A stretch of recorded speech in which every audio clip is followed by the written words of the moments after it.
जी हाँ, नमस्कार दोस्तों, कैसे हैं आप लोग। आशा करता हूँ आप लोग ठीक होंगे। भोजपुरी गायक रमेश रसमिया जी का एक जो सॉन्ग आने वाला था वो सॉन्ग अब नहीं आएगा, जानेंगे आप लोग इस वीडियो में। लेकिन आप मेरे चैनल पर नए हैं तो और रमेश रसमिया जी को सच्चे वाले फैंस हैं तो वीडियो को दिल से लाइक करके चैनल को सब्सक्राइब जरूर करें।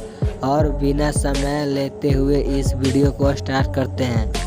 आप लोग को बता दूं कि भोजपुरी गायक रमेश रसमिया जी का जो सॉन्ग आने वाला है वह सॉन्ग कुछ टेक्निकल इशू के कारण अभी रिलीज नहीं किया जाएगा।